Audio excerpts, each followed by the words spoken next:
Employees who participate in some form of employee ownership can benefit from both the capital appreciation and the wage growth. And this is one possible way to close the wealth gap between asset owners and workers, which I think obviously has lasting ripple effects throughout the entire community.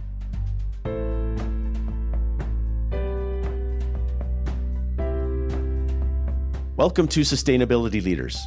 I'm Michael Torrance, Chief Sustainability Officer at BMO. On this show, we will talk with leading sustainability practitioners from the corporate, investor, academic, and NGO communities to explore how this rapidly evolving field of sustainability is impacting global investment, business practices, and our world. The views expressed here are those of the participants and not those of Bank of Montreal, its affiliates, or subsidiaries.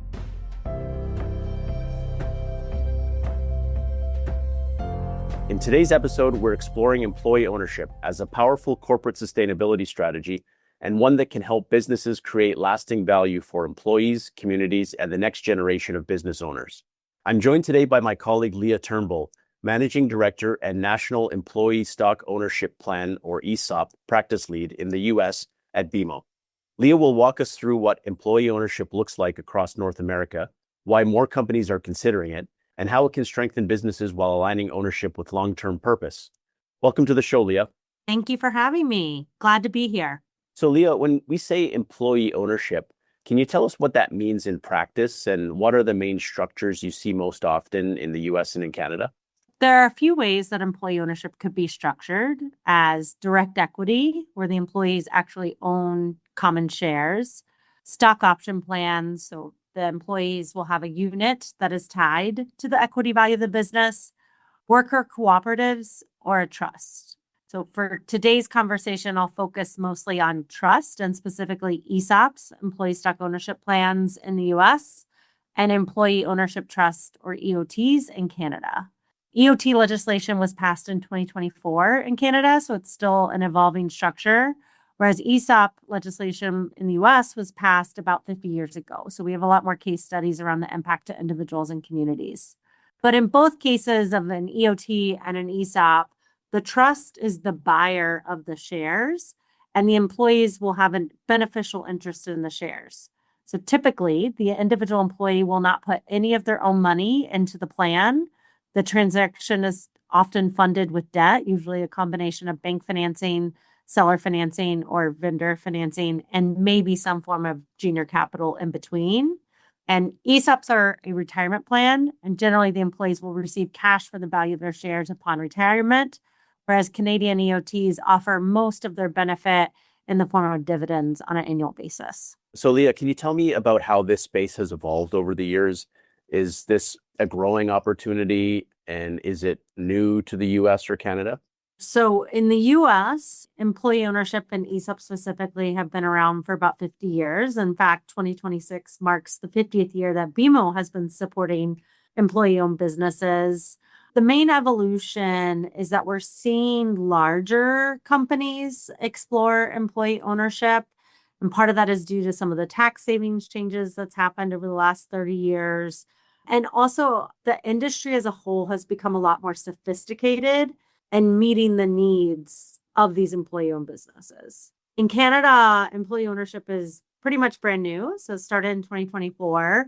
The exciting part about Canada is that they were able to take the good of US ESOPs and the good of United Kingdom employee ownership trust and create this hybrid structure. So very excited to see what the future holds in Canada. And also really excited about the future in both countries, given the fact that there are an incredible number of small and medium-sized businesses that are owned by individuals that will retire in the next 5 to 10 years. And many of those businesses have zero ownership transition planning completed, and they need to be able to evaluate what their options are. And employee ownership is one of the options that they should be thinking about. And I just think ownership transition across the board will be a huge topic of conversation over the next decade.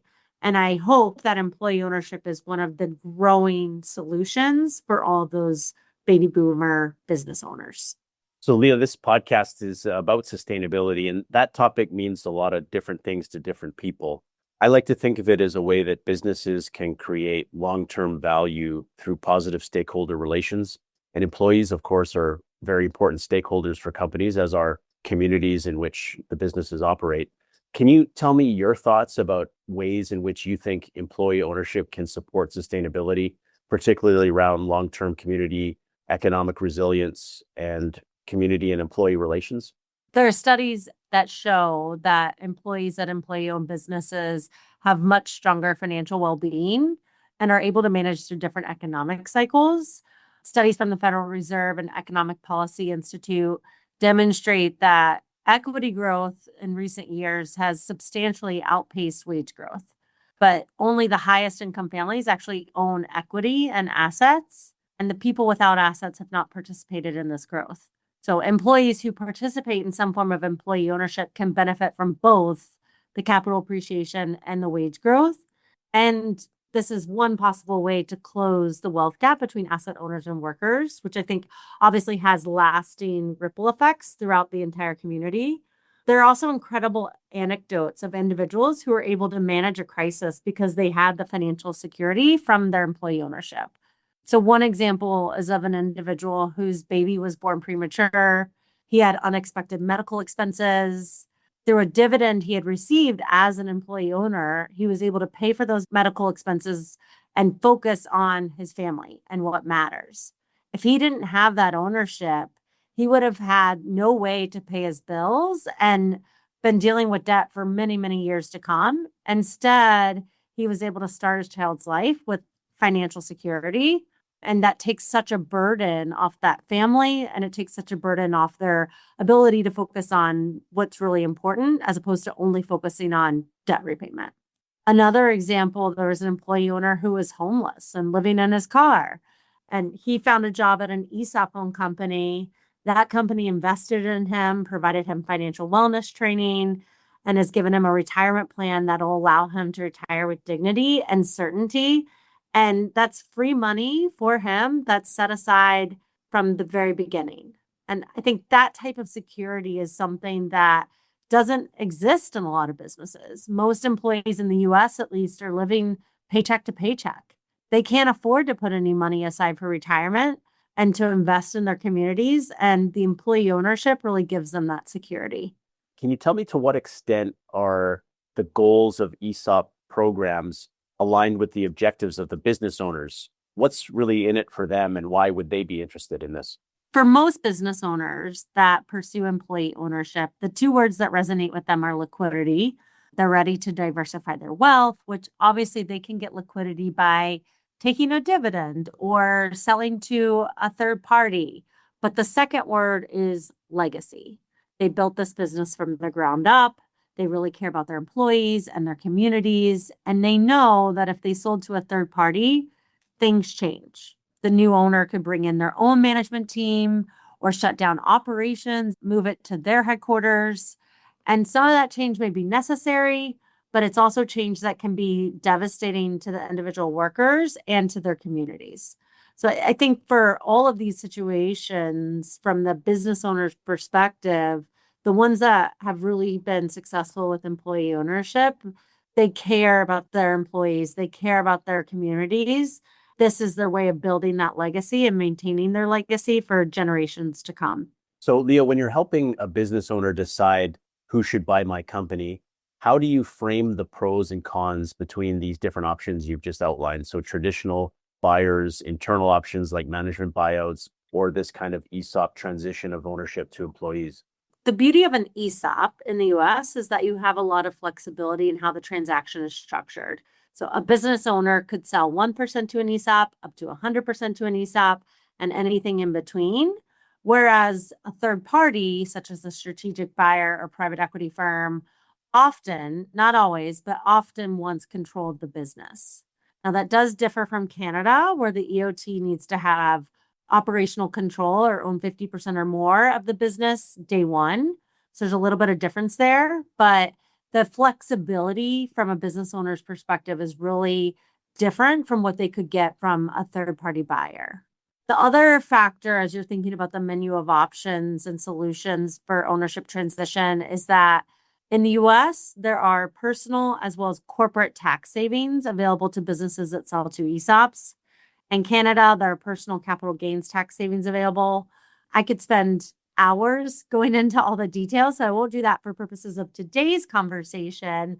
But just know that on both sides of the border, there are tax savings that do not exist if you sell to a management team or to a third party. And then the other benefit is employee ownership allows the company to stay the course. The company will operate the same post-transaction as it did pre-transaction.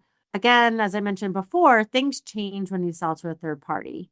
And so a lot of these business owners are not ready for that change. They want to keep providing for their community, keep jobs in their communities. They want to keep their management team in place. They've helped them build it from the ground up, and they want to reward those key employees. And employee ownership is a way to provide for your employees. From the employee's perspective, this is largely free money to them, and that can also be a huge recruiting and retention tool. On the flip side, the ESOP or the EOT is not bringing any new expertise or management to the business. A third-party buyer could offer some of that expertise, which may be the only way to stay competitive in their industry. Separately, this is a leveraged transaction. So you are borrowing and taking on debt to fund a shareholder buyout. And that could limit a company's ability to be nimble in an economic cycle or opportunistic for strategic investments. The key message for any business owner is that you need to have strategic conversations with your advisors to think about all the menu of options, because there's pros and cons to each. And while employee ownership is great, there are considerations that everybody needs to be aware of. And so hopefully taking advantage of that education and getting to know what all alternatives are will help you pick the best path for you personally, your business, and for your employees. Are there certain types of companies that tend to be stronger candidates for employee ownership? And what would be some of the characteristics of those companies versus ones that maybe are not as well suited? Ideal candidates are businesses with steady financial performance and a management team that can run the day-to-day operations. Employee ownership is a great ownership transition tool. It is not a management transition tool. Additionally, given the leveraged nature of these transactions, they need to have the financial strength to fund the incremental debt obligations.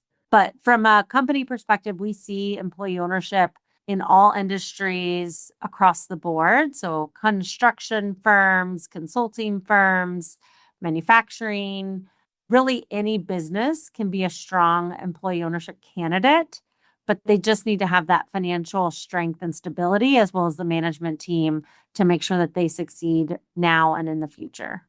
And then on the shareholder side, there is an ideal kind of candidate from a shareholder perspective. One, it's somebody that really cares about the legacy of their business and is willing to receive the value of their shares over time. Many of these transactions require some form of seller note or vendor note, and those notes take years to be fully repaid. There is this perception out there that ESOPs in particular cannot pay fair market value. That isn't true. However, they cannot pay strategic value. They do have a fiduciary obligation to make sure that the ESOP is not overpaying. So in practice, this fiduciary obligation can cause the ESOP to be a more conservative buyer, but it should be largely in line with other buyers. So if I was a business owner, I wouldn't use valuation as the immediate gating factor to why not to pursue employee ownership, but it is something that you would want to explore to make sure you fully understand where valuations are. Leah, what are some of the common challenges that can pose problems for establishing this type of arrangement, and how would you address them?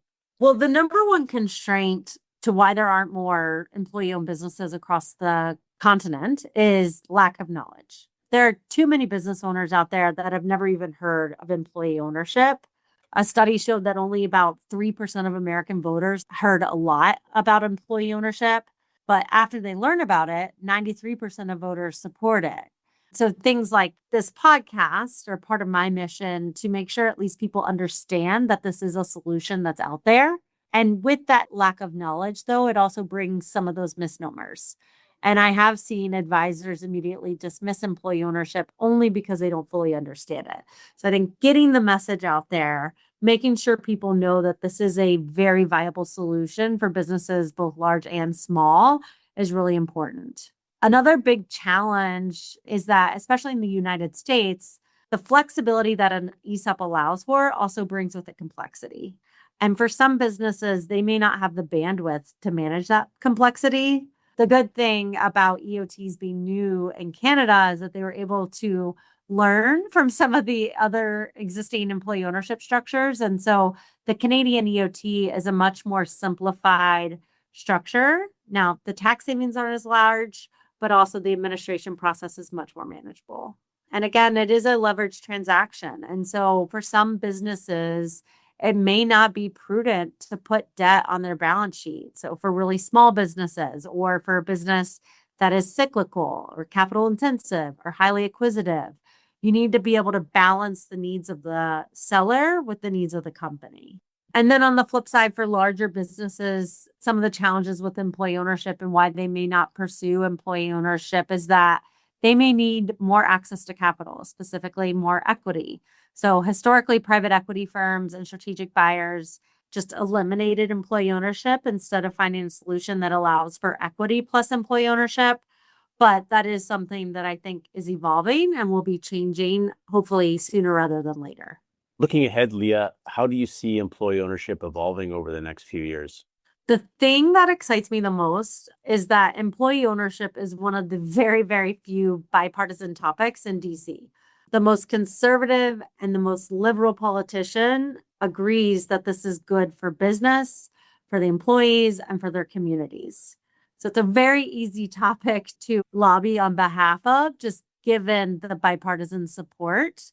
And then the other exciting thing is that there is an uptick of new creative legislation being discussed today to make employee ownership a more viable option for both smaller businesses and larger businesses.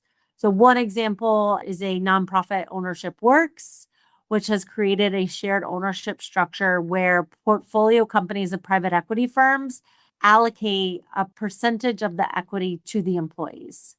While this isn't massive percentages of equity, it still has life-changing impacts to the employees. And separately, there's more interest today than ever in the past to find solutions to make ESOPs in particular more streamlined and easier to administer so companies don't immediately get turned off by the cost of administration. So I just think overall, the excitement and the energy that I have seen in creating novel solutions for employee ownership, it's more than I have seen in the past 20 years since I started working with employee-owned businesses. Does this create an opportunity for institutional investors or others outside of the company? Absolutely. And in fact, on top of that, like some of the creative solutions that are coming up, there's a lot of firms out there that are thinking about how do we support employee-owned businesses. It's a supply and demand challenge, right? There needs to be supply of capital in order for the demand to increase, but there also needs to be a demand for that capital to maximize the supply. So I think that's part of the issue, is getting the message out there, making sure people understand the power of employee ownership. But these businesses, employee-owned businesses, typically run more profitably, they run more efficiently. From BMO's perspective in particular, the default rate is significantly lower than our non-ESOP portfolio. All these factors from an institutional investor perspective make employee ownership a very attractive investment. And there definitely is a lot of interest into how do we support employee ownership. And again, the issue is that today, a lot of these ideas are just that, ideas. But the fact that these are conversations that were not being had 10, 15 years ago, it's really exciting because I think we're just at the precipice of a lot of change. And Leah, in terms of the opportunities for BMO, what is the interest that BMO as a North American bank has in this space? For BMO, the main benefit and where we have sat within the industry is on financing and supporting these businesses throughout the life cycle of their employee ownership. So we're really focused on the commercial banking side, supporting their growth needs, supporting their employee benefit needs. But what's changing and evolving is with that, we also have a group Bank at Work within our institution that is really focused on financial literacy and education for employees. And the fact that employee-owned businesses care so much about their individual employees. It just really, financial literacy goes hand in hand with what ESOPs are focused on. So we're doing a lot more of education to the individual employees and doing a lot more education to the business owners, the selling shareholders, and helping them really make an educated decision on what's right for them and making sure that they know the good and the bad of all potential solutions so that they can make a truly educated decision. Thanks, Leah. Do you have any final thoughts for business owners that might be listening to this podcast about what they should be thinking about when it comes to employee ownership plans? So when I was thinking about this podcast, I was reminded of a heated discussion I had with my father-in-law years ago. The conversation was around which party is more important, the shareholders or the employees. And his argument was that if you don't have capital, then you don't have a business. To which I said, yes, but if you don't have employees, you also don't have a business. But in reality, you cannot downplay either group. But the beauty of employee ownership is that it makes those two groups one and the same. Your employees are your shareholders. So the interests of the employees are exactly the same interests of the shareholders. And so employee ownership, to me, really allows businesses and business owners to align the interest and focus and prioritize on what is right for their customers and for their communities. Thanks so much, Leah, for joining us today. Thank you very much for having me. It was a pleasure.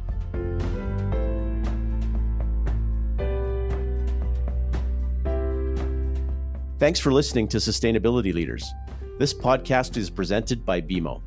You can find our show on Apple Podcasts, Spotify, or your favorite podcast player. Press the follow button if you want to get notified when new episodes are published. We value your input, so please leave a rating, review, and any feedback that you might have, or visit us at bmo.com/sustainability leaders. Our show and resources are produced with support from BMO's marketing team and Puddle Creative. Until next time, thanks for listening and have a great week. For BMO disclosures, please visit bmocm.com/podcast/disclaimer.